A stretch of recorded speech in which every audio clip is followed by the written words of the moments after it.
ډاکټر صاحب ابراهیمي خو د ویټامین ډي په برخه کې ډېر مفصلې خبرې وکړلې.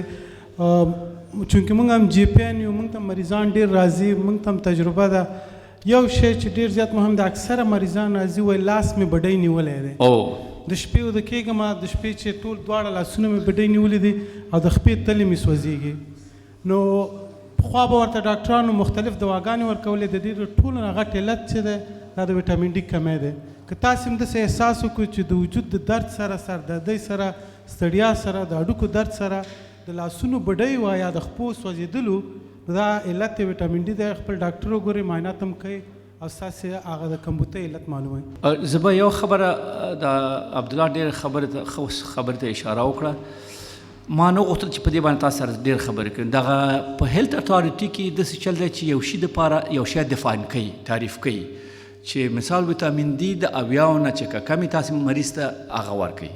دیو کله کله ما په دې ډېر تحقیق وکړو، په دیو کله کله دا دی چې دا هیلت اتارټي دا لیول کمی، ځکه او که زیاتې کې ډېر خلکو ته باید ګولۍ ورکړل شي.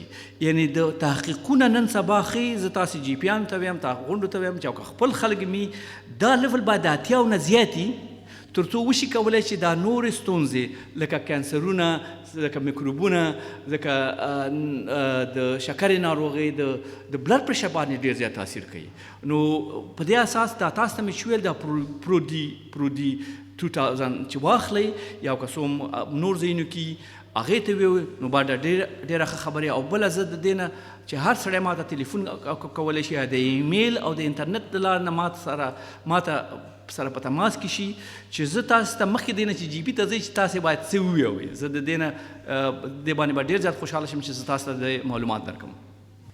په اول سر کې خو زه د ټولو ډاکټر صاحبان څخه د زړه له کومې تشکري کوم چې دوی زحمت ایستلی و، موږ ته ډېر ګټور یعنې ډېر ګټور شیان یې موږ ته وویله، موږ ډېره ګټه ترې واخیسته او موږ به تر وسه کوښښ وکړو چې په خپل ژوند کې دا پیاده کړو.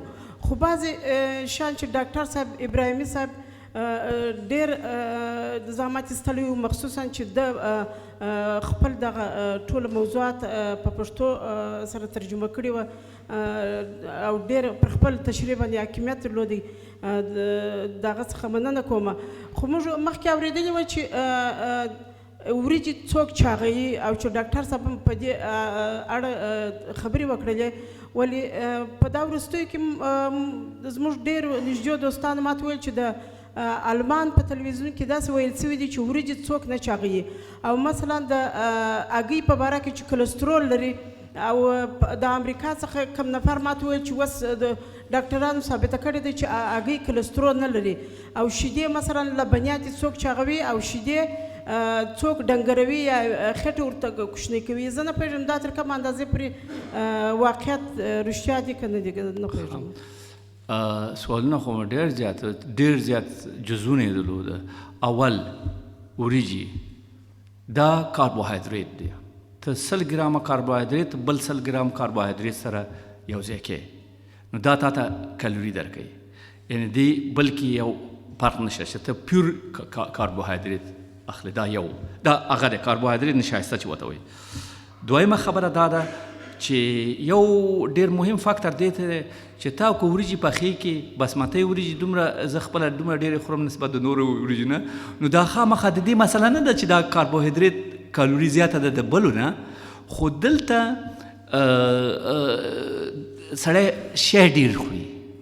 دا ډېر مهم فاکتور دی که نه. تاسې دا خپل پلیټ راواخلئ، لږ یې کوئ، ورکوټ یې کوئ، بیا یې وخورئ، دا یې خورئ. یعنې کاربوهایدریت کالوري چې ده د یو بل سره فرق نه کوي. بل تاسې د ویټ لاس په مسله دویم جزم دا و چې ویټ لاس یعنې کله چې تاسې څومره پروټین زیات کوئ په هغو کې په خپلو غذا کې، نو یو خو دا یا میوه زیاته کوي یا فروټ زیات کوي. دې کې دوه ګټې دي. یو ګټه دا ده چې تاسې موړ ساتي. دویمه ګټه دا ده چې په ویټ لاس کې د وزن بیلېدو کې ډېر زیات مرسته کوي. دا بل جز دی.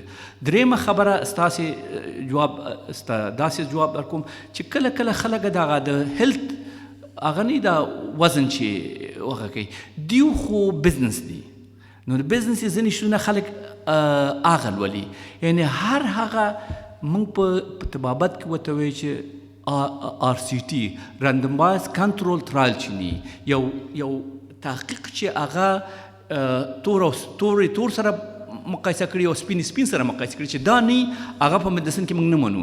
یعنې په ریسرچونو کې یو ژورنالیست ماته راغی یو خط راته راوړو راته ویښولو چې دا داسې مال زه به درته دا وایم چې تا داسې وښود زه به درته بل ریسرچ شی درته وښیم چې دا یې منفي کړی دی.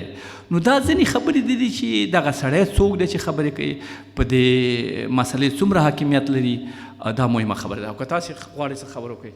مننه. داسې خبره دی چې د خوراک او د وزن چې کوم ارتباط ده په دې یو خبره سر خلاصول پکار دی چې تاسو د په 40 ساعتو کې څومره انرژي ته اړتیا لرئ او څومره انرژي مصرفوئ. لکه یو نارینه 2.5 کیلوري انرژي ته اړتیا لري، که تاسې دا خورئ ټوله ورځ کښېنئ نو بیا تاسې یوازې 1000 کیلوري انرژي مصرفوئ او پاتې جمع کېږي چې هغه د کلونو په مورت تاسې غټئ. راځئ وریجې دې پر اړه لري چې ته وریجې څنګه پخې. که وریجې ته قابلي پلاو ځنې جوړې هو، که وریجې ته خوټې او ډېر لږ غوړ پکې اچې دې کې ډېر توپیر دی. بل دا ته څومره وریجې خورې. آیا ته لکه بعضې د مدیترانې سیمې چې یو وړوکي قاب کې لږ وریجې واخلې هغومره خورې، او که ته پهلواني انداز کې خوراک کوې که نه، پر دا توپیر لري. نو یوازې خوراک نه دی، خوراک څنګه پخېږي، څومره مصرفېږي او ته بې څونه انرژي مصرفې، دا اساسي شی دی. پاتې هګۍ په هکله او د هګۍ په زیړي کې کولیسټرول شته دی، خو که یو سړی هر سهار پراټې خوري هغومره کولیسټرول پکې نشته دی. نو دا توپیر مهم دی او هګۍ صحت دپاره مهمې دي ځکه پکې کې ډېر مهم لحمیات یا پروتین دي که نه. راځم ستاسې درېیم پوښتنه د شیدو په هکله وه. شیدې لکه تاسې بازار کې وینئ چې یو سکیم دی یا سیمې سکیم دی چې دغه غوړ یې لږ کم کړي، او یو خالصې شیدې دي چې په کې غوړ شته دي. هو شیدې غوړ لري خو شیدې کلسیم هم لري، ډېر مهم نور شیان لري چې صحت دپاره ډېر مهمې دي. نو موږ دا نشو ویلی چې د شیدو کې غوړ دومره زیات دی چې هغه لویه ستونزه پیدا کړي. خو بیا هم که چا سیمې سکیم شیدې واخلي نو د هغو کې د غوړو مقدار به کم وي او نور شیان کلسیم او نورې ګټې به ورسره وي. مننه. زما پوښتنه د ډاکټر صاحب رحیم نه ده. اکثره موږ د کلینیکونو کې خصوصا چې دلته پیدا اروپایان یا هغه ماشومان راولي او موږ ته وایي چې دا زما ماشوم ډېر زیات شوخ دی، ډېر ټوپونه وایي او په خپل خود کې نه وي چې کور ته راشي، ډېر زیات شوخ دی. نو هغه دې ورته اصطلاح استعمالی د ADHD په برخه کې. نو د ډاکټر صاحب رحیم نه زما پوښتنه دا ده چې ستاسې په نظر باندې باید موږ خپل ماشومانو ته څومره فکر وکړو، که داسې یو تشویش موږ ته پیدا شي باید موږ یې راولو که نه؟ دلته دوه موضوعګان دي. یو دا ده چې ماشوم څو کلن دی.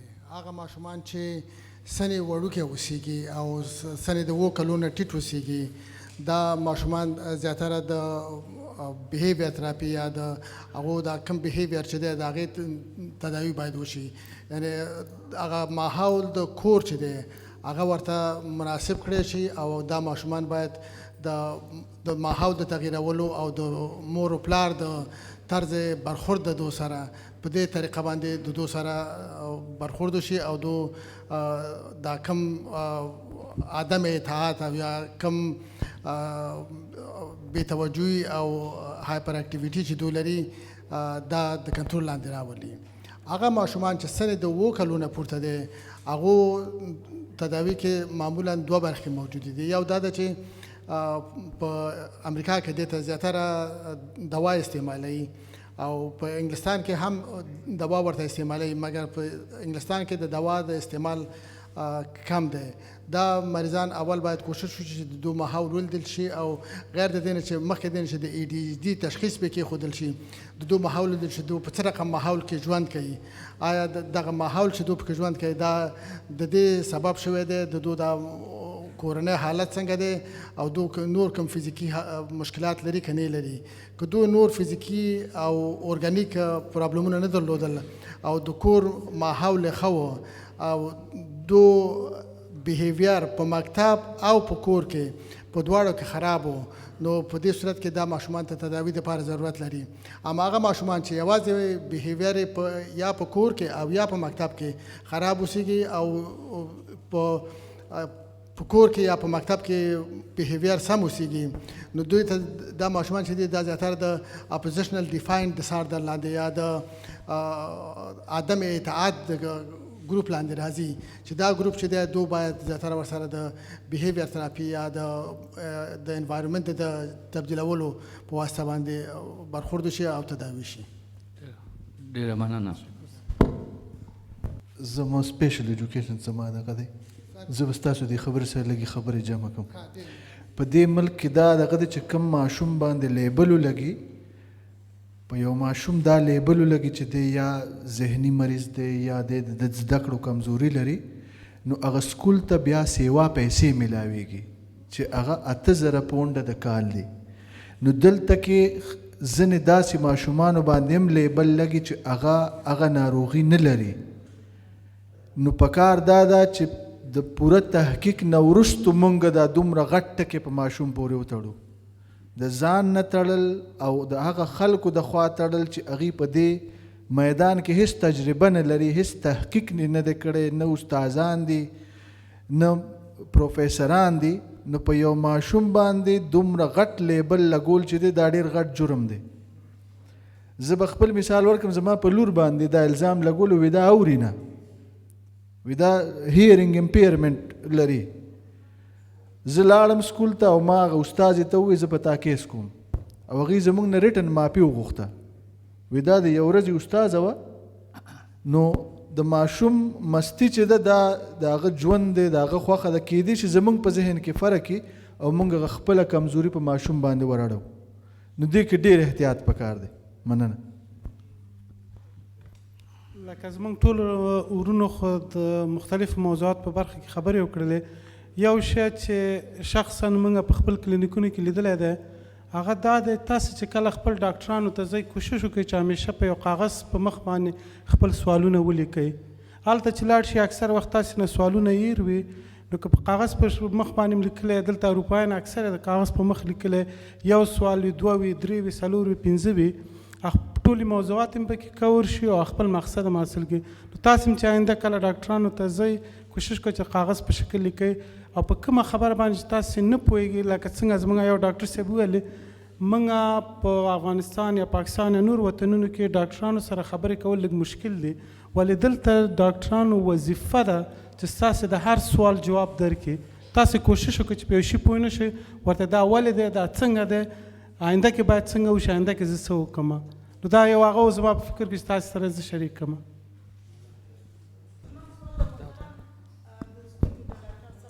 مهرباني. کله کله مې چې وینم تر سترګو مې یو تور ټکی کېږي او بیا کله کله ورک سي، نه پوهېږم دا څه مشکل دی. او سوال دا و چې کله کله مې یو وړوکی خال غوندې یو ټکی راته ښکاري او بیا هغه رنګ بدل کړي یا داسې څه زما ورک شي. داسې ده چې زموږ د ټولو په سترګه کې دننه یو جلی ټایپ غوندې یو شی دی چې موږ ته ویټریس وایو. هغه چې څومره موږ میچور کېږو، څومره په موږ عمر تېرېږي، نو هغه جلی کې رو وړوکي پاکټس د اوبو جوړ شي.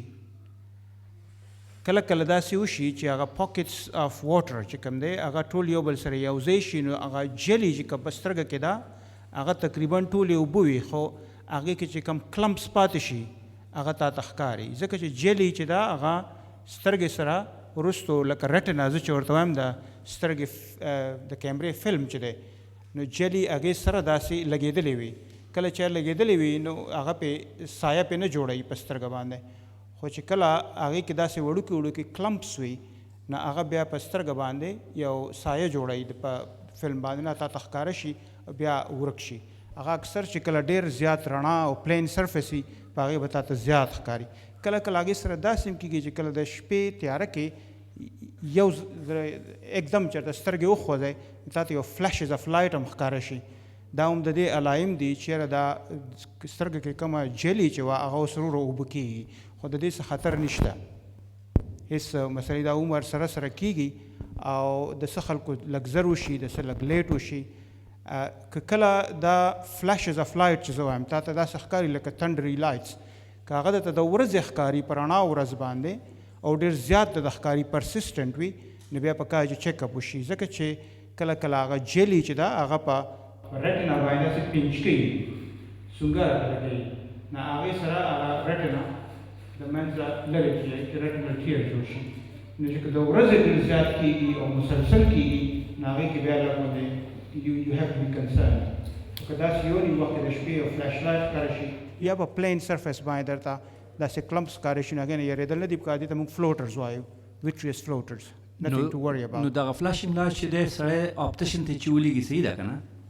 بالکل آپټیشن ته کله دا پرسسټنټ وي نو بیا آپټیشن ته تلل پکار دي او کس هم د زړه کې شک وي نو لاړ به شي هغې به درته یو کتره په سترګو کې واچي ککۍ د سترګو مو لږه غټه کړي او بیا به یو لینس سره وګوري چېرې ریټنا صحیح ده که ریټنا صحیح ده نو ډونټ وري اباوټ اټ. وګوره ځینې وخت داسې دي چې دغه د آپټیشن رول په دې وطن کې ډېر مهم دی.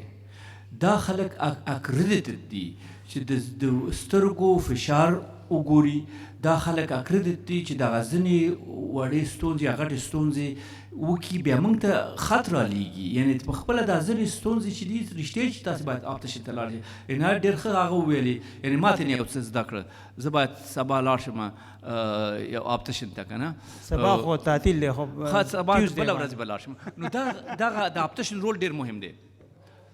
بل سوال تاسې مهرباني. ډاکټر صاحب خان نه پوښتنه دا ده چې دوی ویل چې 40 کلنۍ نه باید وروسته حتما 2 کاله وروسته د سترګو ډاکټر ته لاړ شي معاینې دپاره. آیا عادي معاینه کې کوم یو امراض چې تاسې ذکر کړ آیا هغوی د دغه باره کې دغه ټیسټونه درته کوي او یا عادي معاینه کې آیا دا ټول شیان کور کېږي؟ او ډاکټر صاحب عبدالله نه پوښتنه دا ده چې موږ کله خپل جي پي ته لاړ شو نو 15 نه 10 دقیقې لري وخت لري، هغه سوالونه که موږ ولیکو یا هغې کولی شي چې دا ټول په دې وخت کې یا هغې مجبوره دي چې زموږ تر څو مطمئنه شوي نه یي موږ همالته هغې وخت واخلو؟ مننه. دې باندې پکار چې ټول پوه شي چې د دې ځای کې کوم دا زموږ آپټیشنز دي دا هغسې آپټیشن نه دي کوم چې افغانستان یا پاکستان کې وي، هغه ایکچولی آپټیشن وي. دلته چې کوم دي دا آپټومیټرسټ دي، د دې ټریننګ ډېر زیات وي او د دې بیا مختلفو ناروغتیاو کې اکریډیټیشن کېږي لکه څنګه چې قسیم وویلی. نو دې ته چې تاسو لاړ شئ نو تقریبا دا ټول چې درته ما ووایي دوی دا کولی شي چې تشخیص وکړي او تاسو ته ووایي چې ته اپتلمولوجسټ ته لاړ شه، آی سرجن ته لاړ شه. نو هغې بیا تا ته یو لیټر درکړي چې هغې ته موږ GOS18 وایو، هغه لیټر درته درکړي او یا هغه ستاسو جي پي ته ولېږي او جي پي په هغې باندې خپل لیکل وکړي، هغه پکې ووایي چې یاره لکه د کس ته بلډ پریشر هم دی، شوګر هم دی ورته، دا دی هغه دی، او هغه بیا موږ ته راولېږي، بیا موږ تاسو ته اپاینټمنټ درولېږي. نو آپټیشن د تلل چې کوم دی زه به ورته آپټیشن نه وایم ځکه آپټیشن خلک ته همغه پاکستان افغانستان والا آپټیشن جوړ کړي. دا آپټومیټرسټ دی، they are trained to screen eyes for diseases, so you have to go there every 2 years. If you don't, then you will be in trouble. زه تاسو ته یو خبره وکم، زه او که 100 روپۍ په جیب کې ولرم نو زه نشم کولی چې لاړ شم د 90 روپو ځان ته کورتۍ واخلم. زه باید دا وګورم چې کمیس هم ځان ته واخلم، دا هم واخلم، دا هم واخلم. دا مطلب مې دې خاطره دی چې زما په خپله په مریضانو ډېر زیات خو کېږي. او که ته په دلته مریضانو ته 10 منټه وخت دی، دا د هیلث سیستم مسله ده.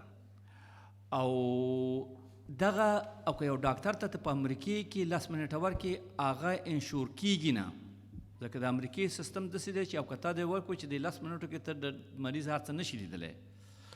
خو دا یوه خبره د خپل تجربو نه درته وایم چې جي پي دلته دومره پراکټیکل ایکسپیرینس لري چې نسبت د په اروپا کې په کانټیننټ کې چې وایي دومره نه لري. او دا ما ته او که مریض راشي زه دا خبره ده چې ګوره مهم شی سړی هغه نه کړي، بیا ورته اپاینټمنټ ورکوي. نو دغه د 10 منټو اپاینټمنټ چې دی تاسې په کار دی چې جي پي سره ډېره ښه رابطه ښه ریلیشنشپ سره وساتئ. د هغه شیزونه چې مهم دي دا د سیستم مسله ده. ته دې خپله خبرې وکړه. ډېر ښه سوال مو کړلو. څنګه ستاسو احساس دی همداسې زموږ هم احساس دی. موږ ته چې مریض راځي لکه څنګه ډاکټر صاحب وویلې او مشکل ورته رفع نه کړي او کومک ورسره نه کړو موږ هم پرې خفه کېږو. خو دا سیسټم دی، دې سیسټم کې نور هم امکانات شته دی. اول لکه څنګه چې ما تاسو ته ویلې چې په خط باندې ولیکئ، د هغه ارزش دا دی چې ستاسې کوم مهم مشکل چې دا اول به جی پي په 10 دقیقو کې هغه رفع کړي. ځینې وخت لکه زموږ داسې مریضان چې 15 دقیقې 20 دقیقې نیم ساعت په تېرو، تاسو بیرون منتظر هستئ، یو نفر ناست دی د هغه مشکل کوشش کوو چې حل کړو، نو په کاغذ یې لیکئ. دویم دا دی چې تاسو کولی شئ چې خپل کله ریسپشن ته زنګ ووایئ، ورته ووایئ چې زما مشکلات زیات دي، زه ډبل اپوینټمنټ غواړم، زه 2 اپوینټمنټ غواړم. د 10 دقیقو په ځای باندې تاسو ته 20 دقیقې کوي او کوشش وکړئ چې مهمه خبره هغه اوله که زه دلته نور ډاکټر صاحبان به ما سره راغی، موږ ته مریضان راځي اوږدې قصې کوي، 10 دقیقې 20 دقیقې ونیسي، په آخر کې وایي چې سینه کې مې درد دی. نو د سینې درد چې دی به هغه خو موږ داسې باید وخت ورته ورکړو، شفاخانې ته ولیکو، جدي عمل پرې وکړو. ځینې وخت داسې چې راشي کلینیک ته راشي، موږ سره کښېني 2-3 خبرې وکړي، بیا وایي چې زه دا ستا کولی شم چې وزن وګورم. نو لاړ شي په وزن باندې ودرېږي، وایي چې بیا ورته وایي چې زما خو وزن زیات شوی دا ستا دې تله کې خو فرق نشته دی. نو موږ ورته حیران شو. هغې نه پسته بیا د قلب ووایي، د هغې نه پسته د سترګو مشکل وایي، د هغې نه پسته د خېټې ووایي. نو ولې انګلیسان داسې نه کوي؟ انګلیسان یې لیکي، اوله موضوع اوله هغه کوي، بیا د هغې نه پسته. نو جی پیان هم چې کوشش کوي چې وخت ورکړي، خو سیستم داسې دی، د سیستم د لاسه موږ ډېر څه نشو کولی.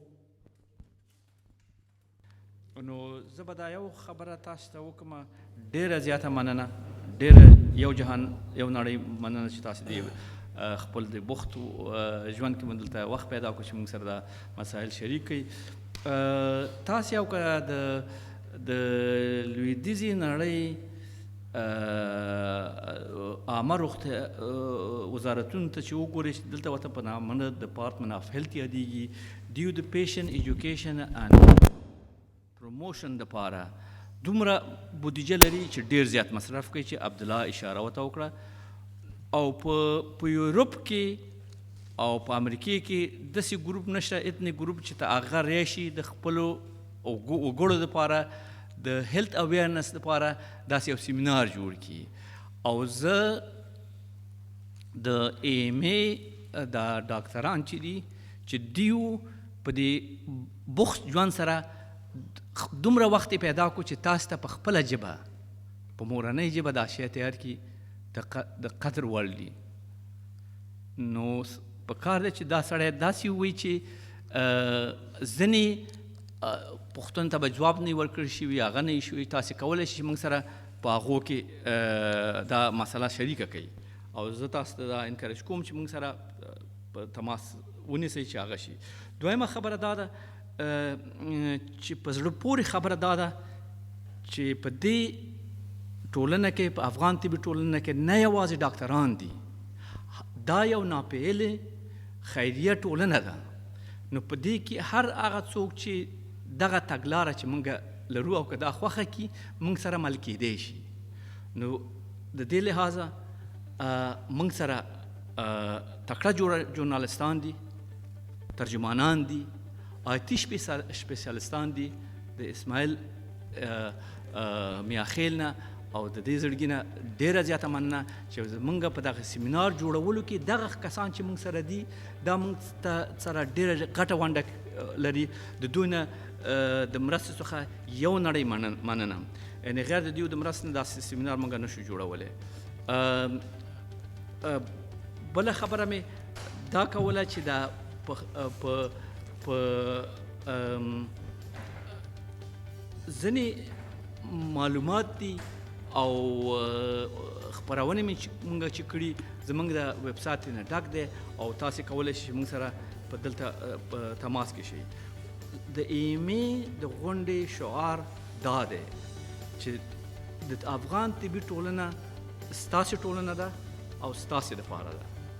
نو او هیله لرم چې زموږ ملاتړ وکړئ، او په آخر کې راتګ او حوصلې نه مو ډېره مننه. ښه شپه او ښه روغتیا ولرئ.